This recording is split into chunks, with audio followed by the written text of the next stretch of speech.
ये ममलूक था। ममलूकों के मुहाफिजों का सरबराह था और ये आदमी हायरा नामी शख्स के साथ यहाँ पर आया था। इस्कंदरिया में हथियारों का कारखाना बनने वाला था और ये बात खुफिया थी, यानी कोई बड़ा मामला हो सकता है। ये भी मुमकिन है कि वो कारखाने की वजह से ही मारा गया हो। फिर तो हमें बहुत मोहतात रहना चाहिए ताकि उनको ये ना लगे कि हम इस जाल का हिस्सा हैं।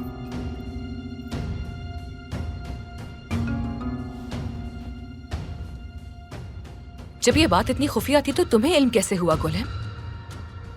मेरे भाई के ठिकाने का भी आसानी से मालूम कर लिया तुमने।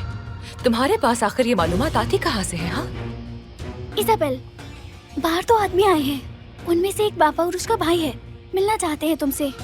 उरुच का भाई आया है? शायद खिज़र होगा। उम्मीद है सब खैरियत होगी।